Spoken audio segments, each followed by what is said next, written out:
With just days away until the greatest show on earth, the Cheltenham Festival, we are here at Kempton, where Nicky Henderson puts some of his main protagonists through their paces in the lead up to the big 4 days in March, including of course Constitution Hill and Lulamba. Now Nicky Henderson has trained 73 winners at the festival, including the likes of Constitution Hill, who won the Unibet Champion Hurdle back in 2023. The big question is, can he regain his crown? Well, we caught up the master of 7 barrows to find out exactly how he thinks he'll fare and also get the lowdown on his other contenders during the week.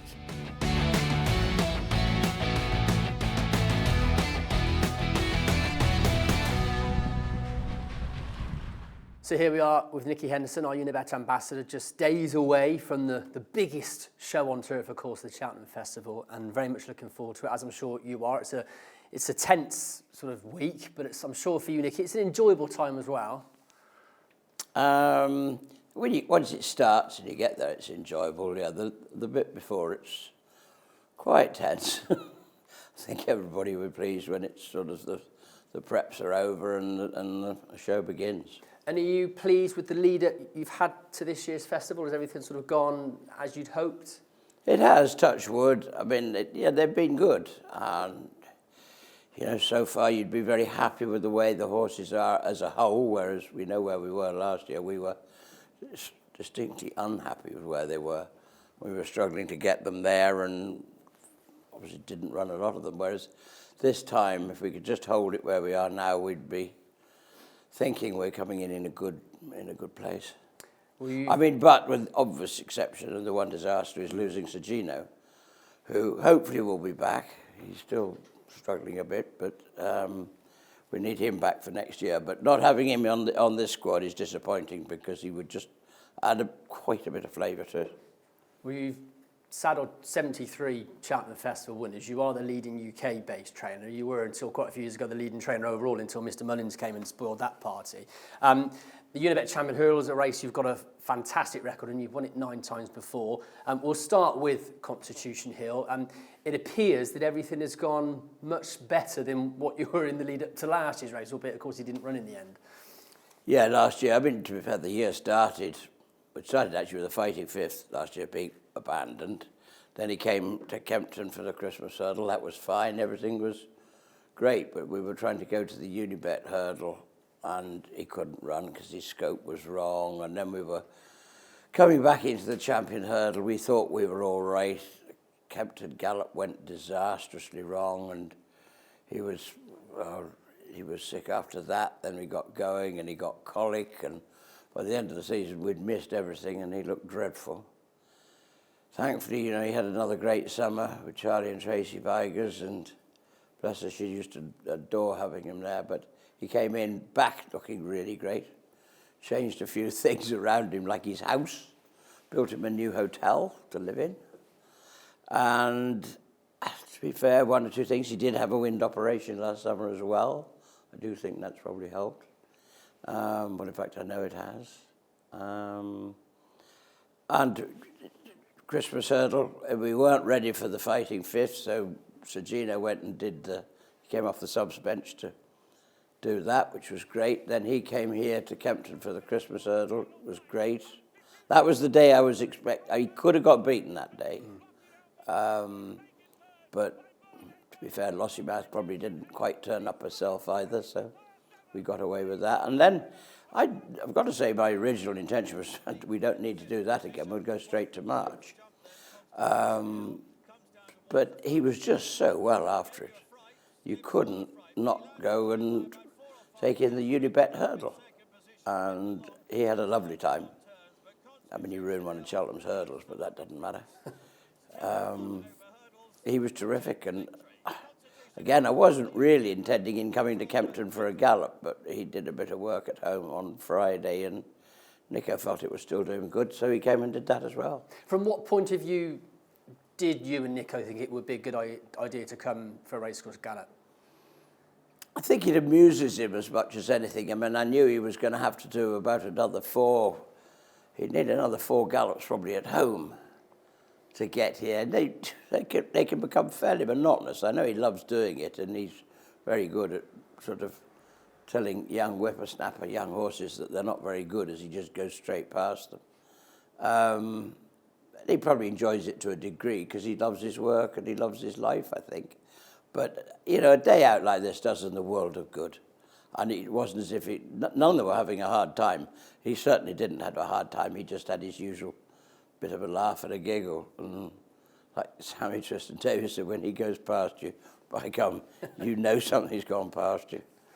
He was flying. I mean, he's 10 from 10. He's only been beaten once his career. Amazingly, how that happened, I'll never know in a point-to-point over in Ireland. But do you feel that he is as good as he has ever been, or do you feel he's even better than what he was, say, two seasons ago? I think it'd be hard to say he's better, but I do think he's as good as we've had him, yes. I do. I mean, obviously miles better than last year. But if you go back to his Supreme Novice Hurdle and Champion Hurdles, yeah, I mean, he is back in that sort of shape, definitely. Obviously, we're not entirely sure which horses are going to be taking him on. We expect Lossiemouth to take her chance. State Man, of course, a winner over in Ireland last time, and maybe Brighter Days Ahead. Do you feel it could prove to be quite a tactical race, and would you be also concerned about the fact that the £7 allowance that the mares get? I can't see it being very tactical if Brighter Days Ahead comes, and I hear that might even have a pacemaker. So you could be pretty sure we're going to have a really solid gallop. Now that we do know doesn't worry him. They can go. If anything, the faster he can travel, and he's got his comfort zone is quick, and so I wouldn't worry about somebody blitzing it if he's going too fast. Nico will be able to. You know, he's a good judge, Nico. He's very solid at that, and he'll know if they're going too quick. And if it's one of them up there making the running and setting a fierce gallop, well, hopefully he should be able to tag them. Let's talk about a few of your other entries at the week. I've got around sort of 30 individual horses entered. Obviously, they're all not going to run, but we'll spin through them in race day order. The Arkle, a race that you've won many times, Remittance Man the first, that was back in 1991. More recently, of course, Shiskin back in 2021. Django Bay, currently 7-1 with Unibet to give you another success in the 2-mile novice. What did you make of his career so far of offences? He's just done nothing wrong. His jumping's been very sound all the way. My biggest concern is really he has shown himself to be a very professional horse at 2.5 miles. He has won a Grade 1 hurdle over 2 miles around Aintree, so you have to be quite sharp for that. We've never tried him over 3. At 2.5 looks like it could be his ideal trip. But one way or another, obviously the 2.5 mile, the Turners, has gone. Typical, the 1 year you got a really good 2.5 mile horse that take the race away. And so you can't do that.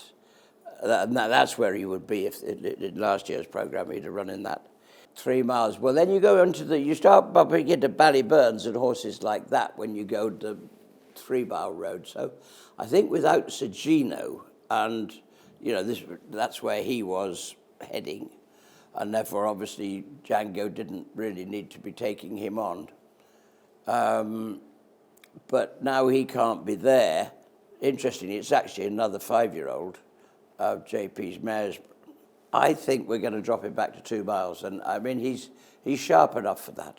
What were your thoughts after the Silly Hours, of course, which is over 2.5 at a stiff track like Sandown? Very, very, very, very soft ground. I don't think the ground helped him an awful lot.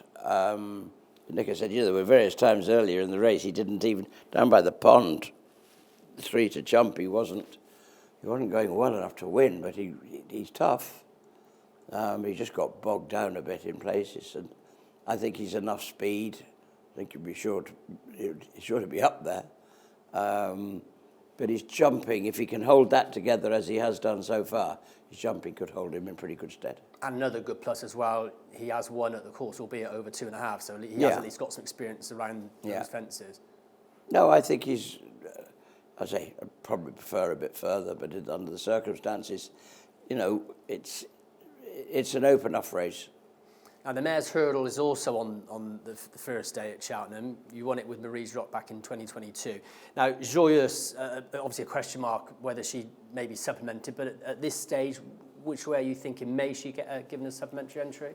Well, the first thought was possibly, well, if Lossiemouth and Brighter Days Ahead both elected to go for the champion hurdle, it would certainly open up the mares, and we might have a look at it. We were thinking of the Moor Battle hurdle. We're not going to go there. But there are other things. You could easily run in the Imperial Cup. It's a shame she's not qualified for the county. But she can't run in the county. I mean, this is the irony of the whole thing. She can run in a very, very valuable, well, first of all, the most valuable handicap hurdle in England. And she's won that, but she's not allowed to run in Cheltenham. But she can run in the mares, yeah. So we'll just have to see. She's in good form. I mean, the issue really is, would she stay 2.5 miles? But, you know, you go that sort of gallop as they did at Newbury, and she still gets there going that easily. You'd have to think it's worth a shot, but we'll see. Okay. The National Hunt Chase, a few changes to that race in the last couple of years. It's dropped down in distance.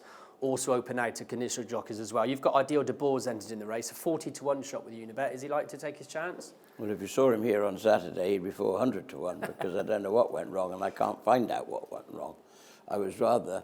the whole point of running him here on Saturday was to get him into the National Hunt Chase, but 1 minute he looked like winning here on Saturday, and within 10 strides he couldn't get round. I don't know. Well, I cannot find a reason for it, and we'll just have to see. Okay, let's move on to day 2, the Champion Chase, the feature on the Wednesday. Again, a great record for you in this race. Altior won it twice, Sprinter Sacra won it, then regained his crown. You've got Jonbon this year, finally able to get to take his chance in the Queen Mother Champion Chase. He's 4-5 with Unibet. He's a 9-time Grade 1 winner. How is he, I suppose, is the first question. Again, we're very happy he didn't come to Kempton because he doesn't need to come to Kempton for a gallop. He does his stuff at home. He'd only get here and fuss and sweat, and he doesn't need winding up anymore. It's completely opposite to us there, Constitution Hill. Everything's gone well. He's been training very, very well. He'll have a school next week. He's got a couple of spins on the grass, and we're away. Paddy, who rides him every day, he says, I wish the race was tomorrow. He's in such good form. He is in very good form. And he appears to, not that he wasn't sort of versatile before, but he just appears to be much more, the finished article, much more easier to sort of to manoeuvre. He's very sensible in his races. He's quite simple now. I suppose a few years ago you had to sort of ride him a little bit with kid gloves, so to speak. Yeah, when he was a young horse, he had his sort of, he was entertaining. But you had to be very, very careful with him. Anything would upset him. And away days and things were a trauma to him and us. He just he just sweats a lot. And as each year goes on, he starts at the beginning of the year, he gets himself in a terrible, he sweats buckets. I mean buckets. And he's got a lot better, and we have our own little ways of getting around these things with earplugs and various other, keep the lid on it. Cheltenham's the atmosphere gets to quite a lot of these horses, and but he's got much better at it, and I think he can control himself, and we can control him. So hopefully, he gets to the start all right this time. And then we'll see. I think there's going to be a lot of pace. I'd be interested to see what's actually going to run. As I say, often the Champion Chase tends to cut up. You only see 4 or 5 runners this year. I think it could be quite a big field. Another question, Nicky, for you. Despite winning the Schlur Chase twice, a lot of people tend to think he doesn't handle Cheltenham that well. What would you say to those people? Well, I can see their reasoning behind it, but I think if you've won the Schlur twice, you've got to say he doesn't do much wrong in it. It shouldn't bother him. I mean, Ascot's a big track, Sandown's a big track. He loves both of those. They're all up and down hills and down dales, and no, that's no problem to him. I can't believe it's the track. He goes left, he goes right. It'll just be interesting, to see what turns up. I mean, there's a couple that you'd have a lot of respect for, and I can see there being a very strong pace. But again, if it's not a strong pace, we'll make it. a strong pace. So that's the thing. Somebody else he's wants so to go versatile quicker. now, isn't he? You can almost ride him any sort of way. He'll go his gallop, but if somebody's going quicker, well, then so be it. Okay, right, let's move on and take a look at the cross country, which is also on the same day. Mr. Coffey, he's had 2 runs over the cross country fences, second on each occasion, 9-1 with Unibet. What do you think? 9-1 for Mr. Coffey to win the The strangest way, wouldn't it, for a 10-year-old horse to break his maiden over fences in the cross country at the festival? I think that would be a record. He's just in really good order. He loved that this morning. He absolutely loved it. And he'd been missing for 2 years, ever since he ran that amazing race in the Grand National 2 years ago. And unfortunately we just got to the bottom of it that day, and it took him a couple of years to get over it. And we were going to retire him, and I did say to Lady Bamford, I've got one idea up my sleeve. Can we please just have a go? It was actually either going to go to the Hunter Chases or cross country. And I wanted to try and go cross country. Probably so that Nico was adamant, because he said only he can ride him in the cross country, he can't ride him in a Hunter Chase. But it looks like he's taken to it anyway. Oh, absolutely. And I think the jockey enjoys it as much as the horse. It's been amazing. The first time he ran, you have to educate them the first time. And he flew home, and that's the first time he's finished a race of any description at all. He was getting there and then just wasn't finishing at all. Then we ran him. I just think the second time we might have got a bit carried away with our chances and rode him too prominent, and he was doing a little bit much too soon, which is what he can do. I think he'd probably better hidden away for a bit longer. I mean, to be very honest with you, the way he is now, if I thought he'd get into the Grand National, which I don't think he would, you'd be seriously thinking about coming back for that. But we've always said we're going to go cross country, and that's the plan, and it would be fantastic if that could happen. Okay, we'll talk about the handicaps once we've done the main graded races. So we'll look at Thursday now. The Stayers Hurdle. You've won it twice. Russell back in 89 and Bacchanal in 2000. You've got one runner this year, Lucky Place. Very unexposed sort, but particularly impressive in the Rail Keel over 2.5. How confident are you that he can handle the step up in trip to 3 miles? Certainly, hopefully would. Everything says he should do. He's been round Cheltenham, he's done that, at 2.5. That was a good performance. We could have run him in the 3 mile race on trials day, but that could have been very, very tough. I think he's a pretty tough horse, actually, but it would be a tough thing to do, and then, you've got to get them back in time for March. I'd thought freshen up rather than dig down. If you're going to find out whether you stay 3 miles, well, we might as well find out in the World Hurdle. It's he either gets it or he doesn't. Practicing ever, it wasn't going to tell us, except tell us to go nowhere else, because there's no alternative. But he's a horse who, 2-3 years ago, no one had even heard of it. There was no sort of reputation for him. And do you feel he's sort of almost slipped under the radar? Has he surprised you almost? Well, he's young yet, though. Yeah. He's very young. I mean, he's only just come out of novices, and then last year he's one of the few we did run, and he ran in the Coral, and he ran a very, very good race indeed. He's probably our best performer of the whole festival last year. Well, Lucia was third at the Champion Hurdle. They were about the only 2 bright lights we had. He ran great, and he was meant to go novice chasing, but the novice chase program didn't have a door for him. I mean, it was crazy. We were trying to run a whole lot of them, and they had to split them up, and he was still sat there without a run, and I popped him in the Ascot Hurdle, and he won that well, which took us into Cheltenham, which has got us where we are. I'd have to be very keen on him, because he's just got the right profile, he's got the right temperament for it. It won't worry him. And the Stayers division is quite open as well, isn't it? There's no Paisley Park or big bucks. No. He'd appear on paper, he's probably as near the top of the English anyway. What is going to come? Teahupoo, obviously, and Over the Lee, probably the other one. Home of the Lee. Home of the Lee. Teahupoo. Yeah. They seem to be the sort of top Irish protagonists. I mean, they're good horses, but Not as good as Lucky Place. Maybe not. We'll find out.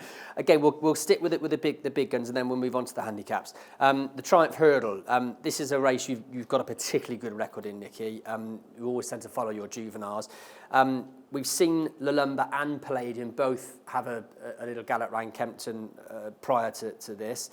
Lulamba 2-1 with Unibet, Palladium 12-1. Both of them just had one run over hurdles in the UK. Has the betting got it right? Is Lulamba your number one hope? Well, you'd have to say what he did at Ascot that day was visually impressive. Some of that form's worked out well enough. I would have liked the second horse to have seen that one win the Adonis, but the Adonis form still stacks up to a Lulamba.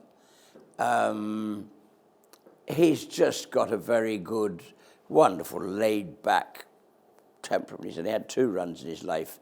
He's like a pro. And he jumps beautifully, and he travels, and he's done everything right. He's for the future. He's not your typical Triumph Hurdle horse.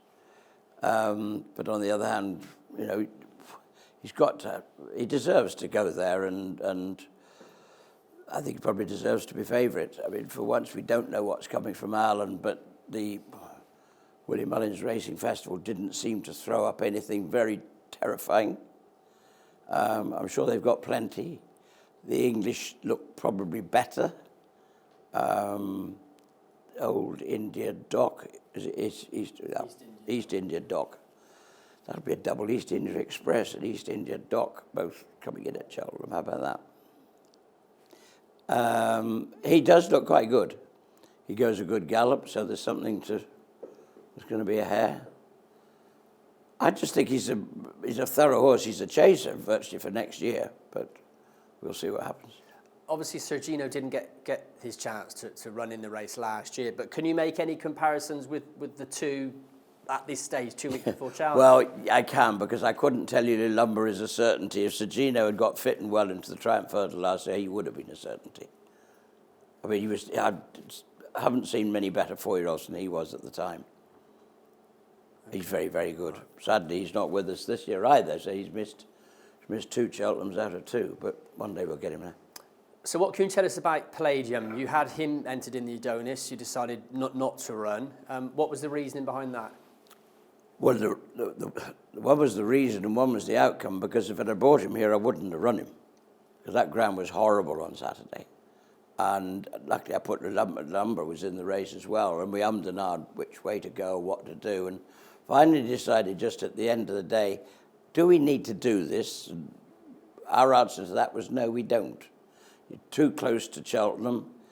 I've run in it before, won in it before, and once certainly, if not twice, paid the consequences of trying to get a quick one more run in before and paying the penalty with injuries.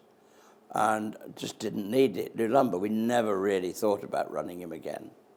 Palladium in the first instance after his win at Huntingdon was that's where he ought to come to. He's come to here. And again, he's got a lot of experience on the flat. He knows all about racing. I just figured he didn't need to. And as I say, if I had brought him here, I'd be surprised if we hadn't taken him out on the day, because that wouldn't have helped them at all. That wasn't a good prep race.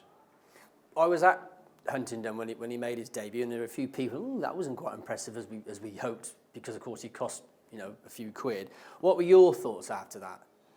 Yeah, I can see where that was coming from, but I mean, he was out on his own for an awful long way. He's a wonderful temperament for a colt.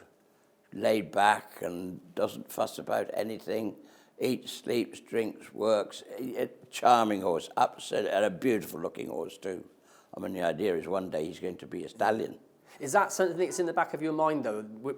Bearing in mind he's had a stallion career, you probably don't want to get it wrong on the back of his mind or my mind? I'm not the stallion. No.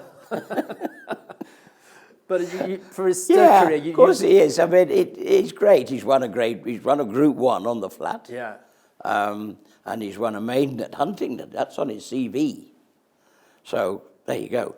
Listen, that was a perfectly good performance. He jumped great. I mean, Nick had purposely had him in the bottom of a couple of hurdles. That's what you've got to learn to do. He won very, very comfortably indeed. And the form has worked out extremely well. Two things. One, there were two divisions that day, and he was 6 seconds faster than the other division, which wasn't a bad race because we were second in that with a decent mare. And 6 seconds is a long way. And, you know, I just think he's enjoying it. And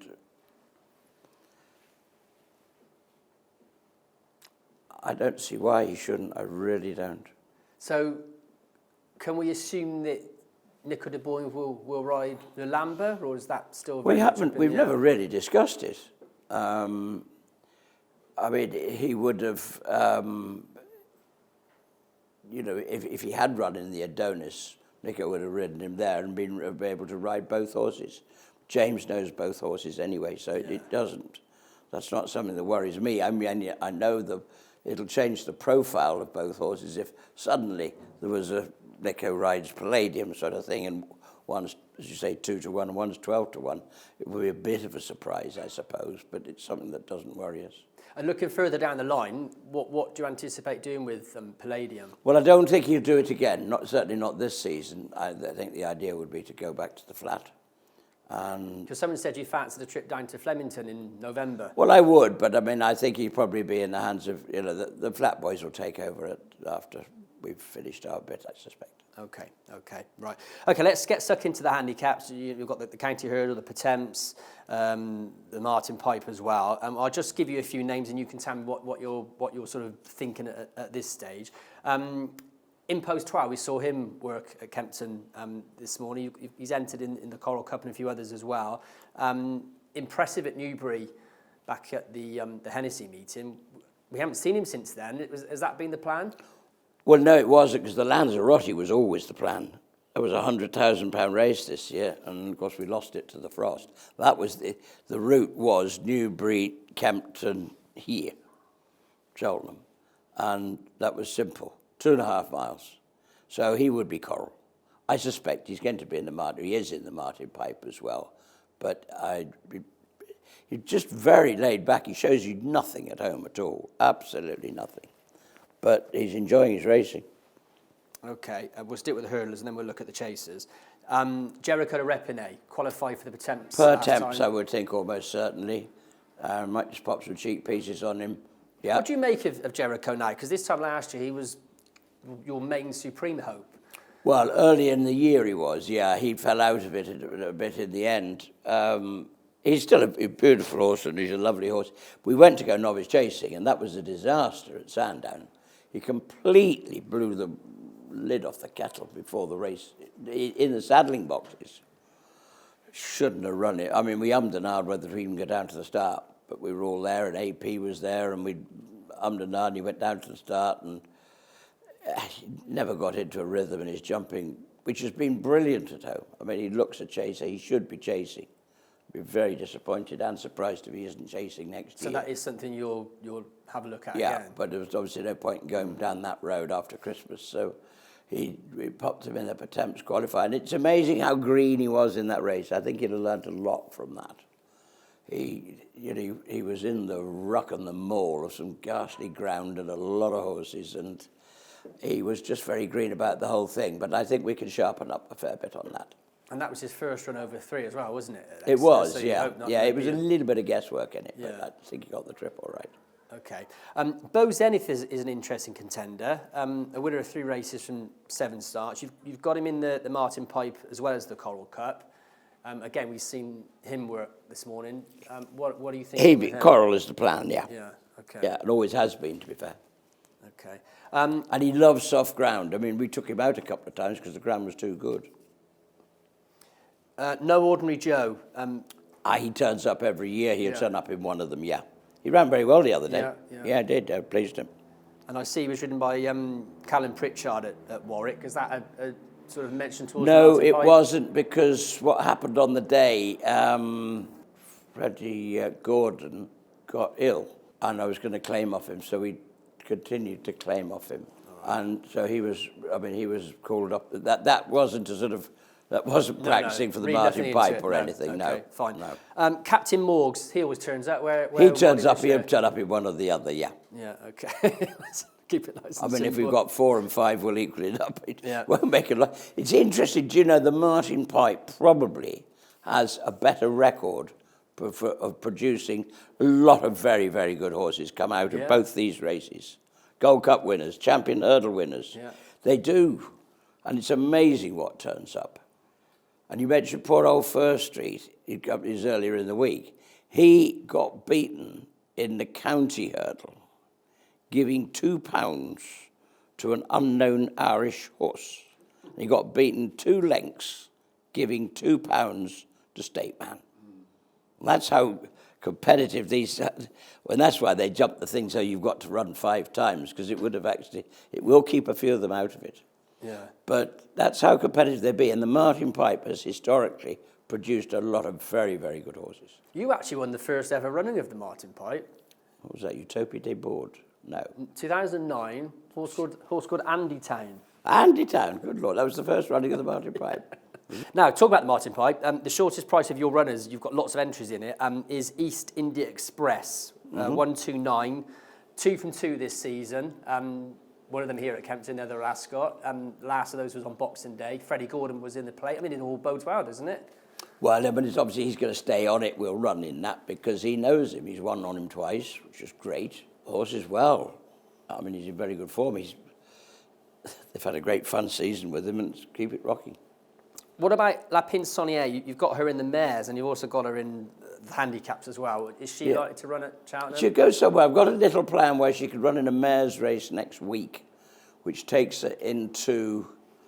there's just a mares novice hurdle next week, which takes her into something, what are we looking at, 2.5 miles at, but not at Cheltenham. It's possible. Okay. She's improving. The Potemps, we checked on Jericho de Repenay. Dodgy the Great, that was an eye-catching run, I thought. Doddy, Jericho and Shannon Bob would all be intended. Be interesting, the weights are being published for all these races this morning as we speak, so we'll know a lot more this afternoon. But I mean, I hope they'll just about creep in. They should do. Potemps is going to be, there might be a few more runners in the Potemps this year because the winners get an automatic ticket, which is probably a good idea. I mean, you could have a winner of a qualifier that didn't get in because he wasn't high enough rated. And they've now said, okay, if you have one, you get in regardless of where you are in the handicap. So we might just struggle, which would be disappointing because I'd like to run all 3. Okay. Fantastic Lady, she had a gallop round Kempton. She's in the Kim Muir, is that the target for her? That's the plan, only on the grounds that she won't get into the Grand National. I don't think, if anything ever made us look, there's a Grand National forfeit, so today. So it'd be interesting to see how many come out of the National just today to see how, I mean, from Highland's point of view, he needs 15 to come out at the moment. Yeah. So it would be nice if half a dozen came out today to, so you know where you stand. To tighten him up near the top. Yeah, okay. And her. So if we take out, your Constitution Hills and your Jonbons, of the other, which is a pretty good sub-team, which horse are you most looking forward to running? Which horse do you think has got the best chance, has the biggest value? You touched there on Doddy the Great, that was a good effort. Doddy, I mean, those Potemps horses have all got a really good chance, I think, but you know how competitive those races are, they're brutal. Mr. Coffey would be high on my list of the handicappers and of the better price horses with the lucky places and things like that. They've all got chances. So does everybody else.